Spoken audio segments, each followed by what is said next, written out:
ለነገሩ ሰው ወደ ላይ ጤነኛ ከሆነ ወደ ጎን ብዙ አይበላሽም። ወደ ላይ ጤነኛ ከሆነ ከጌታ ጋር ያለው ኅብረት ጤነኛ ከሆነ ከቅዱሳን ጋር ያለው ነገር ብዙ አይበላሽበትም። በሁሉ አቅጣጫ ይሳካላችሁ። ይሄ በእውነት ጸሎቴም ነው ምኞቴም። በቃ ቅዱሳን በሁሉ አቅጣጫ ቢሳካላቸው ደስታዬ ነው። ደግሞ ይሳካላቸዋል፣ ምንም ጥያቄ የለም። ከዚህም በላይ ደግሞ ስኬት የለም። የእግዚአብሔር ልጅ ከመሆን በላይ ምንም ስኬት የለም መሬት ላይ። አፍተር ኦል የመጨረሻ ክብር ይሄ ነው። ታውቃላችሁ አይደል? በጌታ መሆን ነው የመጨረሻ ክብር። እሱንም አግኝተነዋል። ሌላው ነገር በሙሉ መሬት ላይ ለመኖር የሚያስፈልግ ነው። እሱን ደግሞ መሬት ላይ እስካላችሁ ድረስ ይሰጣቸዋል። ጊዜውን እየጠበቀ አንዴ ቢለቀው አንችለውም። እኛም አቁማዳችን ጠባብ ነው፣ ይፈነዳል። ትርትር ነው የምንለው። ስለዚህ ቀስ እያለ እጅ በጣም ስፖርት ስላሰራችሁት እግር ይሆናል እንዴ? በጣም ስለፈረጠመ በእጄ ሊድ ይባላል እንዴ? እግር የፈለገውን ያህል ቢቀጥን እጅ ምንም ያህል ቢወፍር በእጅ አይኬድም። ጥሩ እጅ ነው የሚሆነው፣ ወደ ግራ አያድግም። ራሳችሁ ውስጥ ባለ ብራንድ ነው ማውጣት ያለባችሁ። ውብ ነው፣ አይደገምም፣ ልዩ ነው እናንተ። እስቲ አሜን በሉ። ስፔሻላይዝ አርጉ ላዩ ላይ ምርጥ ወንጌላዊ ፕሮፌሽናል የሆነ አፖስትል ስራውን እየሰራ እንደነ ሉቃስ 2 ቮሉም ያለው ስክሪፕቸር ላይ የሚያዋጣ ሐኪም ተብሎ በዚህ በኩል ደግሞ በቃ 20% ኒው ቴስታመንትን ደግሞ የሚጽፍ አሜን ነው። ሁላችሁ ውስጥ እንደዚህ አይነት አለ። ሁላችሁ ውስጥ ከደከማችሁበት የሚያስቀና ነገር አለ እናንተ ውስጥ። ከሰራችሁበት ኢንቨስት ጊዜ ሰጥታችሁ ኢንቨስት ካረጋችሁበት ምን አለ እሱም በመሰልኩ የሚያስብል ነገር እናንተ ውስጥ አለ። በማንም መቅናት የለባችሁም፣ እናንተ ውስጥ አቅም አለ።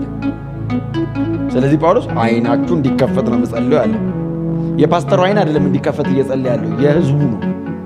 የጉባኤው አይን ይከፈት፣ የቸርች አይን ይከፈት ይላል። ለምን? ሁሉ ጠቃሚ ነው። በጣም ብዙ ቦታ እኮ ጸለዩ እየተባለ አልታለፈም እንዴ? ጸሎቱ እኮ አልተጻፈም ብዙ ቦታ። ያንዳንዱ ሰው የአንዳንዶቹ ደግሞ ጸሎቱ ራሱ ተጻፈ፣ ጸለዩ ተብሎም አልታለፈም። ፕሬየሩን ራሱ ጻፉ። አመስግኛለሁ። የመጀመሪያው ጸሎቴ ምስጋና ነው። ሁለተኛ ረሳለኝ አለ። ዝም ብሎ እንደ ጸልዮ ነው የማነበውም የምናገረው። በመሰረቱ ትምህርት አይደለም፣ ጸሎት ነው። እሱ ባይዘው አላስተማረው አልሰበከውም፣ ጸሎት ነው ያለው። ተንበርክኮ ያለውን ነው የጻፈው። እኔ አሁን ዝም ብዬ ነግራችሁና ቤታችሁ ስትንበረከኩ ድገሙት። ሞዴል ነው ፕሬየሩ፣ ተጽፏላ። ባካችሁ በትልቅ ትህትና አጠገባችሁ ትጠቅመኛለህ። ጌታ የተባረከ። ክርስትና በጣም ብዙ ነገሩ ማወቅ ነው። ሳናቅ የምንሄደው ነገር ብዙ የለም ክርስትና ላይ። አሁን ነፍሴ ሳላቅ በከበረ ሰረገላ አስቀመጠች የሚል አንድ ጥቅስ አለ። ከተቀመጠ በኋላ ግን አውቋል ሰውዬው። ብንን ሲል የተከበረ ሰረገላ ላይ ነኝ ያለ አውቆ ነው የሚሄደው ማለት ነው። ከዚህ በኋላ ስፔሻሊ አዲስ ኪዳን ላይ እንደውም እኮ ያው የተቀበልነው ሕይወት ራሱ ዕውቀት አለ። እውነተኛ አምላክ የሆንከውን አንተን የላከውን ኢየሱስ ክርስቶስን ያውቁ ዘንድ ይህች የዘላለም ሕይወት ናት አይደል ያለው። አንተና እኔን ማወቅ ነው የዘላለም ሕይወት አለ እኮ ኢየሱስ። አብንና ወልድን ማወቅ የዘላለም ሕይወት ነው። ማወቅ ማለት አብ ማለት በሰማይ ነው ያለው፣ በሁሉ ቦታ ይገኛል፣ ሁሉን ያውቃል ማለት አይደለም። እንደሱ አይነት ዕውቀት ሳይሆን በእርሱ መኖር ነው። ኤፒግኖሲስ ስለሆነ የሚዛመድ ዕውቀት ነው፣ የሚኖር ዕውቀት ነው፣ ሕይወትን ከመካፈል ጋር የተያያዘ ነው። እንድታውቁት ሲል ጳውሎስ በነጥብ እንድታብራሩት የሚል አይደለም ድምፁ። የእርሱን ሕይወት እንድትካፈሉ በእርሱ እንድትኖሩ የሚል ነው ድምፁ። እንድታውቁት፣ ይበልጥ እንድታውቁት፣ ጥልቀታችሁን እንዲጨምረው። ይሄ ለክርስትና ያላችሁ ጭካኔ፣ ይሄ በክርስትና ላይ ያላችሁ መደገፍና መታመን የበለጠ መሆን የሚችለው እርሱን ስታውቁት ነው። እርሱን ባወቅነው መጠን ነው ምላሻችንም ያን ያህል የሚበረታው። ስለዚህ ጳውሎስ የበለጠ እንድታውቁት አይናችሁ እንዲበራ እጸልያለሁ። እግዚአብሔር ሆይ የልቦናቸውን አይን አብራ እያልኩ ጮኻለሁ። ምክንያት ሲሉት እርሱን ይበልጥ እንድታውቁት እንዲያውቁ።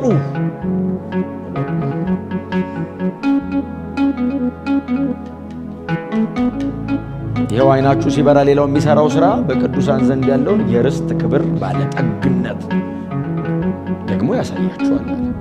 አጠገባችሁ ያለው ሰው በክብር ባለጠጋ የሆነ ርስት ውስጥ አለ። በቅዱሳን ዘንድ ነው ያለው አለ።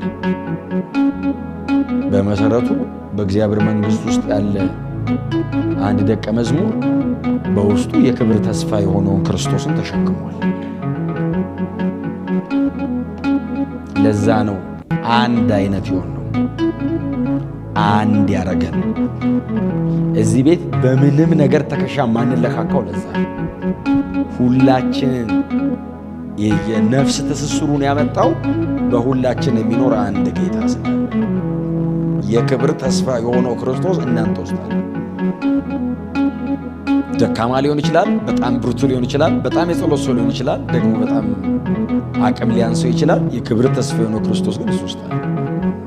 ይሄ እውነት ነው። ሰምታችሁኛል? በልምምድ ማመጣው አይደለም። አጠገባቸው ያለውን ሰው ክርስቶስ ባንተ ይኖራል።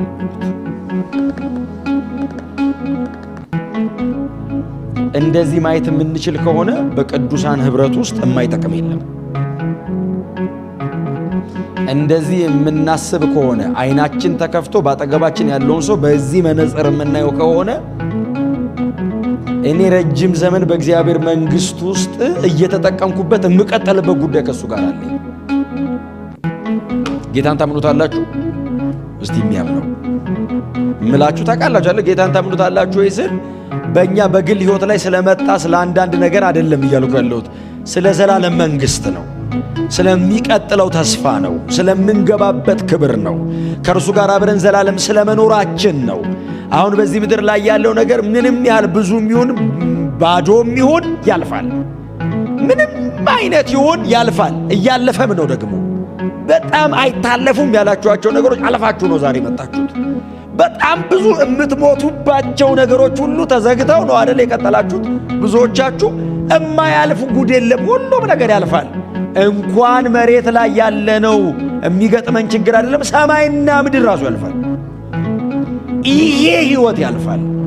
ግን ሌላ አለ፣ ዘላለማዊ አለ። ሁሌ ባወራው የማይሰለቸኝ ሁሌ ደጋግሜ ብናገረው የማይደክመኝ ጉዳይ ቢኖር እሱ ነው። እኔ ጌታን እማምነው ለዚህ ነው። ክርስትናዬን ሳስብ እንድዘምር የሚያደርገኝ የሚቀጥል ዘመን አለ፣ የሚቀጥል ክብር አለ፣ የሚመጣ ሰማይና ምድር አለ፣ የሚደምቅ ሌላ ክብር አለ። እንደገና ሄዳለሁ፣ እንዲህ አንቀጥልም። ይህንን ሳስብ ነው ኢነርጂ አገኛለሁ። በጌታ መሆኔ ደስ ይለኛል። ከዚህ ውጪ ያላችሁ ነገር በሙሉ ዓለማውያን ጋር አለ። ይሄ ብቻ ነው አይደል ልዩነታችን? አዲስ ሰማይ አዲስ ምድር አለ። የምንጠብቀው ጌታ ይመጣል። ይሄ ሲሰበክላቸው አመኑ። በስብከት ሞኝነት አምነው ዳኑ። እና ጳውሎስ የምስጋና ምክንያቴ ነው አለ። ኤፌሶን ከተማ መጥቼ ሳገለግል ስሰብክ አለ እና አርጤምስን ከመከተል እምቢ ብላችሁ መታችሁ፣ ተንበረከካችሁ፣ በጌታ ቤት አመናችሁት። ይሄ ምስጋና ነው ለኔ። ተመስገን፣ የምስጋና ምክንያቴ ይላል። በቤተ ክርስቲያን በቅዱሳን መካከል ያለው ፍቅር የቤተሰብ ነው። እንደውም ምዕራፍ 3 ላይ የሚጸልይ ጸሎት አባትነት ሁሉ ከሚሰየምበት አይደለም የሚለው እግዚአብሔርን አባት ይለዋል። የዚህ ፋሚሊ ራስ ነው፣ የዚህ ቤተሰብ ራስ ነው። አባት በመሰረቱ ምንጭ ነው አይደል? መጽሐፉ ላይ እንደ ሶርስ ነው እና ይሄ ቤተሰብ ነው። የዛ አገር ባላገሮች ሆነናል። አሁን እውነተኛ ቤተሰባችን እኮ ይሄ ነው። እስቲ አሜን ብሉ። እኔ ወንጌል ብርሃን ያገኘኋችሁ፣ ግን ሰማይ አብረን እንቀጥላለን። ትክክለኛው ፋሚሊ ይሄ ነው።